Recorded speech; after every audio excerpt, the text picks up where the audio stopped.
دعائے ضرور امام مسلم اللہم صلی علی محمد اللہم صلی علی محمد اللہم کل ولی الحجت ابن الحسن صلوات علیہ وعلی آبائہ فی هذه الساعة والنساء وليا وحافظا وقائدا وناصرا وذليلا وأينا حتى تسكنه وردك طوعا وتقطعه فيها قليلا يا كاشف الكرب الوجه الحسين عليه السلام اكشف كربي بحق أخيك الحسين عليه السلام يا كاشف الكرب الوجه الحسين عليه السلام اكشف كربي وكرب المؤمنين بحق أخيك الحسين عليه السلام اللهم صل على محمد مامون سے گزارش ہے آپ کے پیچھے سے آنے والے دو چار بندے بیٹھ آپ کی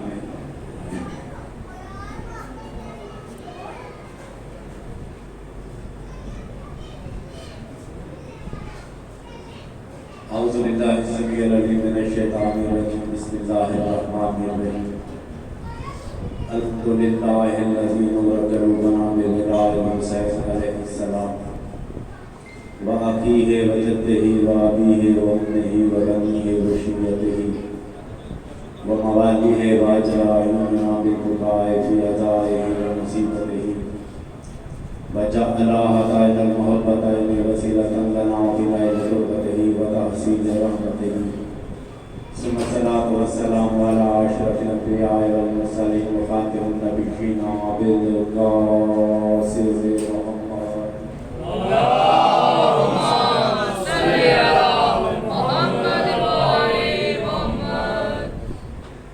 ولعنت اللہ علی اعدائهم اجمعین بسم اللہ الرحمن الرحیم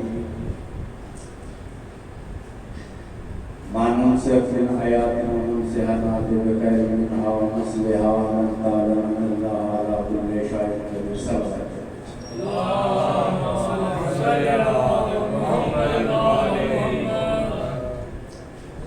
معصوم فرماتے ہیں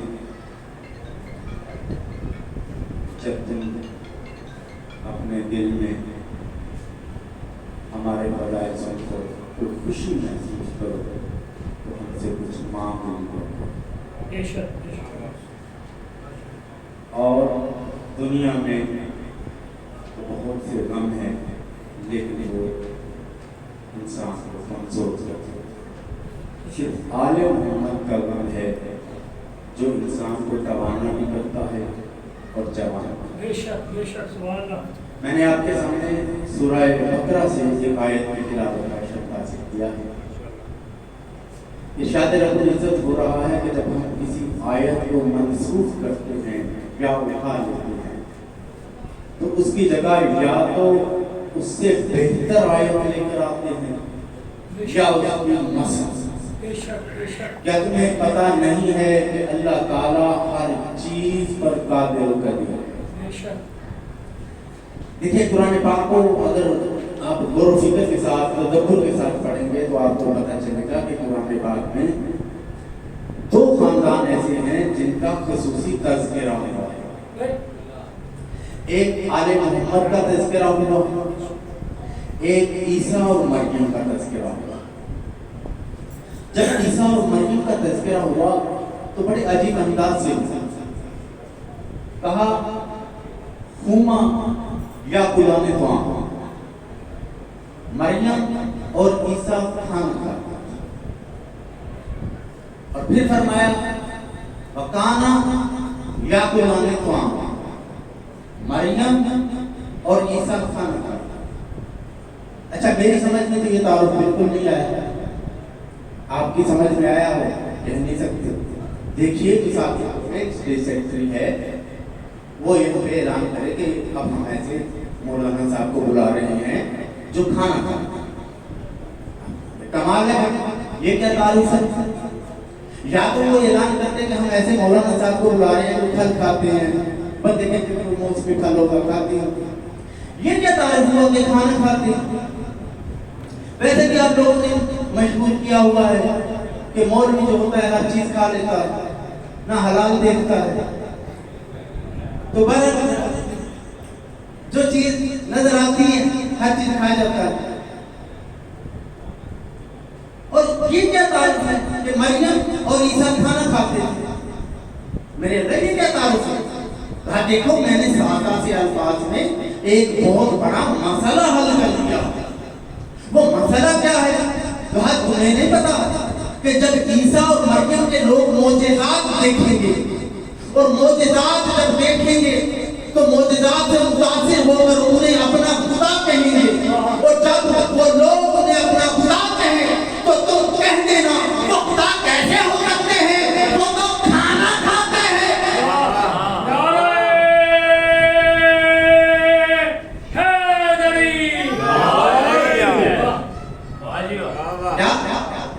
وہ خدا کیسے ہو سکتے ہیں کہ وہ کھانا کھاتے ہیں؟ اور خدا کی قسم میرے مولا علی علیہ السلام پوری زندگی اگر چاہتے تو ایک نوالا بھی نہ کھاتے۔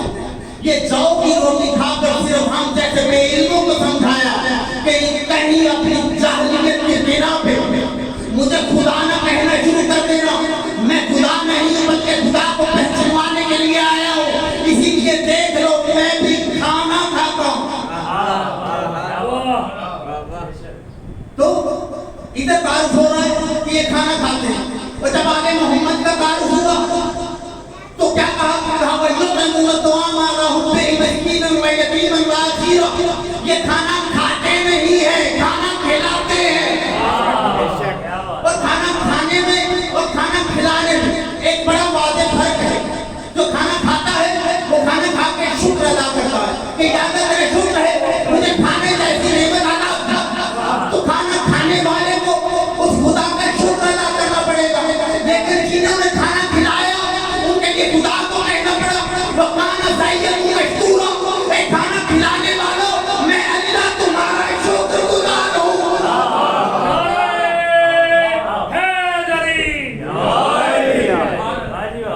ایک طرف تعارف ہو رہا ہے آل محمد کا اور ایک طرف تعارف ہو رہا ہے بی بی مریم کا۔ اچھا بی بی مریم تنہا تھا جب جبریل آیا، کہا کون ہے میرے کمرے میں آنے والا؟ کہا انما انا رسول ربک لیہبلغ غلاما زکیہ، کہا میں اللہ کا بھیجا ہوا قاصد ہوں اور تمہیں پاکیزہ بیٹا عطا کرنے آیا ہوں۔ جبریل مریم کو بیٹا عطا کرے کوئی اعتراض نہیں، ہم حسین سے بیٹا مانگے تو اعتراض کرتے ہو۔ اچھا یہ جبریل ہے کون؟ اتنا تو بخاری شریف نے بلیف کیا نا، انا خیاط الحسنین، میں حسنین کا درجی ہوں، حسنین کا درجی اگر مریم کو ایک صاحب کتاب نبی عطا کرے تو اعتراض نہیں، ہم حسین سے بیٹا مانگے تو اعتراض کرتے ہو۔ دیکھیں ہو سکتا ہے کسی آدمی کا عقیدہ کچھ اور ہو، لیکن اتنا تو قرآن پاک میں ہے نا کہ میں اللہ کا بھیجا ہوا قاصد ہوں اور تمہیں پاکیزہ بیٹا عطا کرنے آیا۔ یہ اللہ اس چیز پہ قدرت نہیں رکھتا کہ مریم کو ڈائریکٹ بیٹا عطا کر لے، رکھتا ہے تو پتا چلا اللہ نے اپنے درمیان اور بی بی مریم کے درمیان جبریل کو وسیلہ بنایا تھا، اور ہم نے تو انہیں وسیلہ بنایا ہے جو جبریل کے بھی استاد ہیں، جبریل جن کے گھر کا نوکر۔ دیکھیے قرآن میں ارشاد ہوا اس قال رب انی یکون لی ولد ولم یمسسنی بشر ولم اکو بغیر، کہا اس قال رب انی یکون لی ولد ولم یمسسنی بشر ولم اکو بغیر، پالنے والے میں تو معصومہ ہوں، میں صدیقہ ہوں، مجھے تو کسی بشر نے مس بھی نہیں کیا۔ دیکھیں اس بات سے اتنا تو پتا چلا نا کہ مس کرنے سے بھی بچہ پیدا ہوگا۔ خدا کی قسم اس آیت کی تفسیر کبھی نہ ملتی اگر میرے مولا علیہ السلام کا یہ جملہ کتابوں میں نہ ہوتا کہ جب مولا بنت جعفر میرے مولا علیہ السلام سے کہا کہ یار اتنا عرصہ ہو گیا میں آپ کے گھر میں بے اولاد ہوں، تو اچھا ادھر ہاتھ بڑھاؤ، عبداللہ بن جعفر نے اپنا ہاتھ بڑھایا، آپ نے اس کے ہاتھ کے اوپر اپنا ہاتھ مس کیا اور مس کر کے کہا اب بتاؤ کیا چاہیے، بیٹا چاہیے یا بیٹی چاہیے؟ تو کہنے لگی بیٹا چاہیے۔ ٹھیک 8 گھنٹے کے بعد جناب حنفیہ اس دنیا میں آ گئے، پتا چلا مس کرنے سے بھی بچہ پیدا ہوتا ہے، اور بڑی مریم کہہ رہی ہے پالنے والے مجھے تو ابھی کسی وقت میں مس بھی نہیں کیا۔ مس کرنے سے بچہ پیدا ہوا۔ اچھا آگے ایک لفظ ہے، وہ لفظ پڑھا دیا، وہ لفظ ہے وَلَمْ أَكُنْ بِغَيْرِ، پالنے والے میں نے بغاوت بھی نہیں کی۔ تو پتا چلا بغاوت سے بھی بچے پیدا ہوتے ہیں۔ میں تو میں جاننا یہ کیسے پتا چلے گا کہ بغاوت سے بچے پیدا ہوتے ہیں؟ کہا کسی محفل میں ذکر علی چھیڑ لیا کرو، اگر چہرہ کچھ ہو جائے تو ٹھیک ہے، نہیں تو سمجھ لینا کہ بچہ بغاوت سے پیدا ہوا ہے۔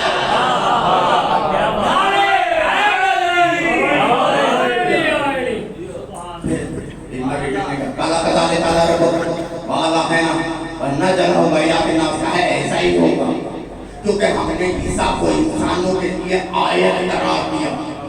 تو بات کرنا دوستو، ایک ہوتی ہے آیت اور ایک ہوتی ہے عادت۔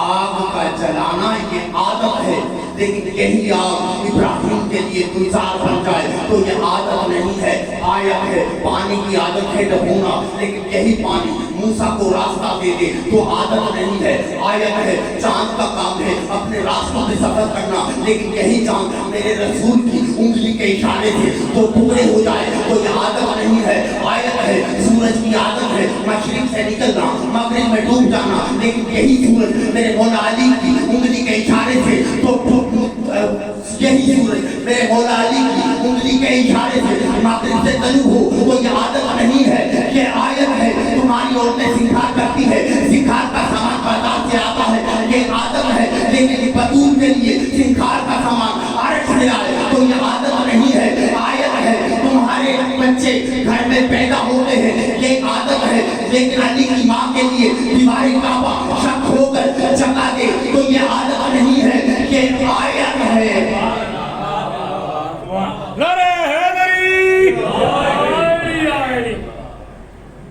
تو یہ عادت نہیں آیت ہے۔ چلتا ہوں پھر قرآن کی طرف، ارشاد ہوا وَجَعَلْنَا ابْنَ مَرْيَمَ وَأُمَّهُ آیَاتً، ہم نے مریم اور اس کے بیٹے عیسیٰ کو آیت قرار دیا۔ تو معاف کرنا دوستو، جس مریم کو اللہ بیت المقدس سے باہر نکالے اور باہر بیٹا پیدا ہو، وہ مریم بھی آیت اللہ، وہ بیٹا بھی آیت اللہ، اور جس علی کی ماں کو اللہ دعوت دے کر کعبے میں بلائے وہ علی کیا ہوگا اور علی کی ماں کیا ہوگی۔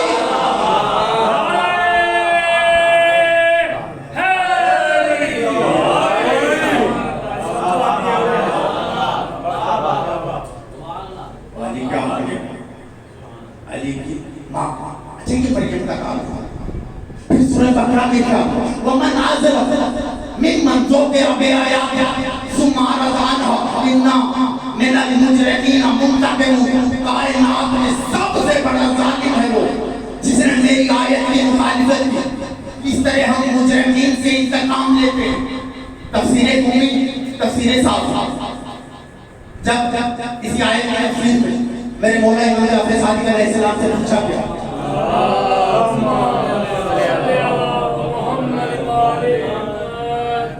مولا وہ رحمان ہے، رحیم ہے، کریم ہے، جو بن مانگے عطا کرتا ہے، آخر وہ آیت کون سی ہے کہ جس کی مخالفت اللہ منتقم بن جائے گا، انتقام لے گا؟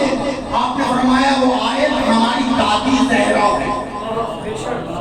یہ جناب زہرا ہے وہ، کیا یہ قرآن سے پوچھتے کہ جناب زہرا ہے؟ اتنا تو قرآن میں ہے نا، نزل بہ روح اللہ علی قلب، قرآن نازل ہوا ہے قلب رسول۔ قلب رسول کیا ہے؟ وجود قرآن۔ اب یہ سیدہ کی روایت ہے، راوی المومنین حضرت عائشہ وہ فرماتی ہے کہ جب بھی میری سیدہ رسول خدا کی خدمت میں تشریف تھا اچھا ایک لفظ یاد رکھیے گا، یہ نہیں ہے کہ جب کبھی نہیں، جب بھی تکلیف لاتا رسول ان کے استقبال کے لیے کھڑے ہو جاتے، اور صرف کھڑے نہیں، فتح اللہ، اور اس کی پیشانی پر بوسہ دیتے، فرحبہ، اور سردار سمجھ کر استقبال کرتے، وَأَجْلَسَ عَلَى مَسْنَدِهِ، کہا جس مسند پر بیٹھے ہوتے اس مسند پہ بیوی کو بٹھاتے، کیونکہ اس وقت رواج تھا لوگ بیٹیوں کو زندہ دفن کر دیتے۔ بی بی عائشہ پوچھتی کہ یا رسول اللہ آپ بیٹی کا استقبال کرتے ہو؟ آپ نے فرمایا میں بیٹی سمجھ کے استقبال نہیں کرتا، تمہیں پتا ہے قرآن نازل ہوا ہے میرے قلب پر، الفاطمہ تو قلبی، فاطمہ میرا قلب ہے۔ اچھا یہ قلب کا کیا معنی ہے؟ بس یہ پانی بتا کے میں کرتا ہوں۔ اچھا یہ قلب کا کیا معنی ہے؟ دل۔ کیا معنی ہے؟ دل۔ پھر سورہ قاف میں ارشاد ہے اِنَّا فِي ذَلِكَ لِلذِّکْرَ لِمَنْ كَانَ لَهُ الْعَقْلُ، کہا یہ قرآن اس کی سمجھ میں آئے جس کے پاس عقل ہو۔ تو یہاں قلب کے کیا معنی ہوئے؟ اب پھر سورہ احزاب میں ارشاد ہوا اِذَا زَاغَتِ الْأَبْصَارُ وَبَلَّغَتِ الْقُلُوبُ الْحَنَاجِرَ، کہ جب عمر ابن عبد العزیز کو رسول کے لشکر نے دیکھا تو ان کی روح باہر آنے لگی، ان کی جان نکلنے لگی۔ تو یہاں قلب کے کیا معنی ہے؟ دل۔ قلب کے کیا معنی ہے؟ عقل۔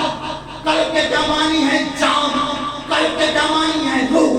پھر سورہ شمس میں ارشاد ہوا وَالشَّمْسِ وَالضُّحَاهَا وَالْقَمَرِ إِذَا تَلَاهَا، مجھے قسم ہے سورج اور اس کی روشنی، مجھے قسم ہے چاند اور اس کی چاندنی۔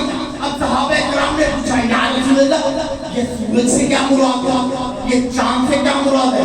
آپ نے فرمایا انا کالشمس، سورج میں رسول ہوں، وعلی کالقمر، علی چاند ہے، روشنی میرا علم ہے، جو فاطمہ زہرا ہے۔ یہاں کتنے معنی بنے؟ قلب کے معنی دل، قلب کے معنی عقل، قلب کے معنی جان، قلب کے معنی روح، قلب کے معنی دل۔ تو پتہ چلا فاطمہ نام ہے قلب رسالت کا، فاطمہ نام ہے عقل رسالت کا، فاطمہ نام ہے روح رسالت کا، فاطمہ نام ہے علم رسالت کا، فاطمہ نام ہے جان رسالت کا۔ دیکھیں آپ نماز پڑھتے ہیں، نماز میں ایک سورت ہے تبت یدا، وہ نماز میں نہیں پڑھتے، قرآن کی سورت ہے نا، ہے چونکہ حکم ہے الحمد کے بعد، یہ علامہ صاحب بیٹھے ہیں ان سے پوچھ لیجئے کہ الحمد کے بعد آپ کوئی بھی پڑھ سکتے، تو پھر یہ تبت یدا میں کیوں نہیں پڑھتی؟ ہے تو قرآن کی سورت، سورت نے کیا بگاڑا؟ اچھا جب میں نے پڑھا تو مجھے پتا چلا کہ رسول خدا خطبہ ارشاد فرما رہے ہیں۔ کیا خطبہ ارشاد فرما رہے ہیں، کیونکہ خطیب کی عادت ہوتی ہے ہاتھ کا اشارہ کرنا۔ آپ نے ہاتھ کا اشارہ کیا، ابو لہب کی نگاہ پڑی، کہا اے یتیم عبداللہ تیرے ہاتھ منتے، خدا کو یہ بات ناگوار گزری، اور کہا تبت یدا لہب و تب، سیاسی نار ذات لہب و امراتہ، اے ابو لہب تیرے ہاتھ منتے، تو تباہ ہو جائے، تو برباد ہو جائے، تو بھی جہنم میں جائے، تیری بیوی بھی جہنم میں جائے۔ ویسے یہ بیوی کون ہے؟ یہ ام جمیلہ ہے، ابو سفیان کی بہن ہے، امیر شام کی پھوپھی، یزید کی دادی۔ پتا چلا جہنم میں بھی اکیلی نہیں جا رہی ہے، خاندان کو لے کے جا رہی ہے۔ تو ابو لہب کا قصور کیا تھا؟ اس نے ہاتھوں پہ اعتراض کیا تھا۔ فاطمہ نام ہے قلب رسالت کا، فاطمہ نام ہے علم رسالت کا، فاطمہ نام ہے روح رسالت کا، فاطمہ نام ہے جان رسالت کا، اور جس نے ہاتھوں پہ اعتراض کیا وہ تو جہنم میں چلا گیا، اور جس نے علم رسالت، روح رسالت، عقل رسالت، جان رسالت پہ اعتراض کیا، اللہ جانے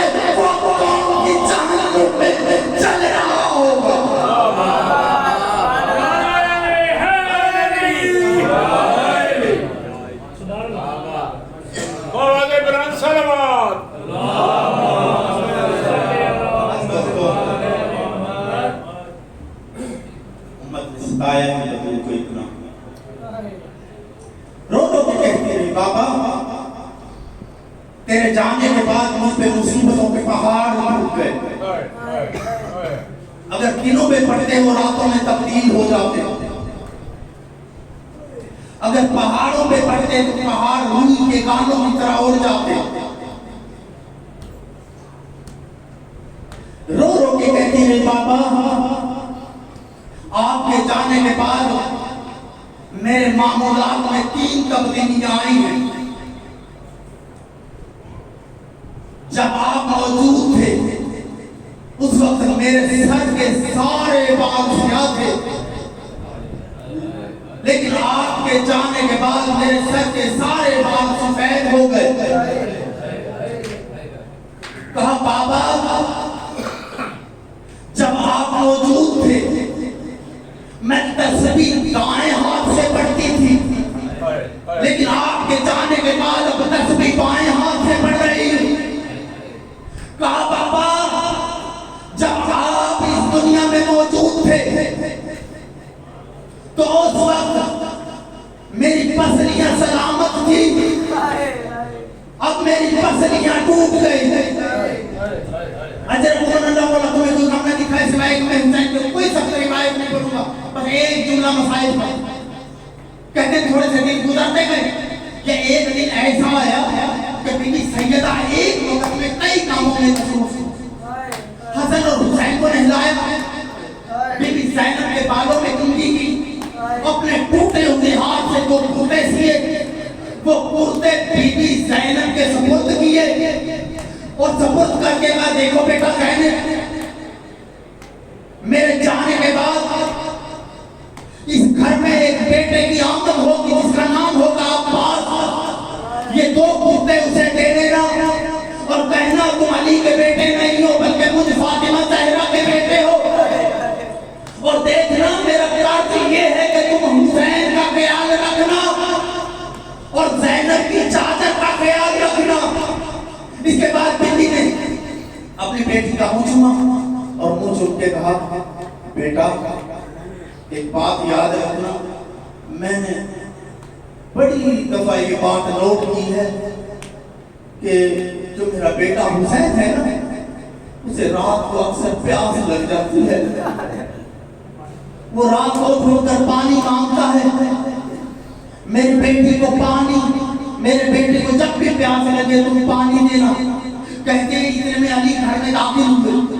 جیسے علی گھر میں داخل ہوئے کہا زہرا ایسا لگتا ہے آپ کی طبیعت بحال ہو گئی ہے. کہا ہاں یعنی آج میری طبیعت بالکل بحال ہو جائے گی. یعنی پتہ ہے آج میرے پاپا میرے خواب میں آئے تھے, مجھے سینے سے لگا لیا اور رو کر کہا بیٹا بیٹا آج تم میرے پاس آ جاؤ گی, آج تم میرے پاس آ جاؤ گی. کہتے ہیں علی زمین پر بیٹھ گئے, بس دونوں بیٹھ کے باتیں کرنے لگے. یعنی میں کہتے ہیں علی اتنا روئے زمین آنکھوں سے تر ہو گئی. یا بی بی کہتی ہے یعنی میں چند وصیتیں کرنا چاہتی ہوں. پہلی وصیت یہ ہے میرا جنازہ رات کی تاریکی میں اٹھانا, دوسری وصیت یہ ہے میرے شہزادوں کا خیال رکھنا, اور تیسری وصیت یہ ہے یا علی کسی ایک بھی مسلمان کو میرے جنازے میں داخل نہ ہونے دینا. اللہ اللہ کتنا دکھی ہو کر گئی رسول کی بیٹی. حضرت اللہ کو تمہیں کوئی کام نہ دکھائے سوائے حسین کے. اس کے بعد اسما کے پاس ہے اور اسما کے پاس آ کے کہنے لگی اسما دیکھو آج میں اس دنیا سے چلی جاؤں گا, تمہیں پتا ایک بات مجھے کھائے جا رہی ہے. کہا بی بی کیا کہا یہاں کے جنازہ اٹھنے کے طریقے مجھے پسند نہیں, جنازے کی بے پردگی ہوتی ہے. اور اسما دیکھو میرے جانے کے بعد کچھ عورتیں آئیں گی, زنجیریں تک لگا لینا, اگر وہ اندر آنے کی کوشش کریں تو کہہ دینا کہ مجھے زہرا نے منع کیا ہو کہ اندر نہ آئے. اور اس کے بعد بی بی اسما کہتی ہے میں نے تابوت بنا کے پیش کیا. یا بی بی خوش ہوئی, جیسے ہی خوش ہوئی اور خوش ہو کے دعا دی. کہا اسما جیسے تم نے میرا پردہ رکھا ہے نا ویسے خدا تیرا پردہ رکھے. میں کہوں گا بی بی یہ دعا اپنی بیٹی زینب کو بھی دے دیجیے کہ اللہ اس کا پردہ سلامت رکھے. بی بی اسما کہتی ہے یا ایک مرتبہ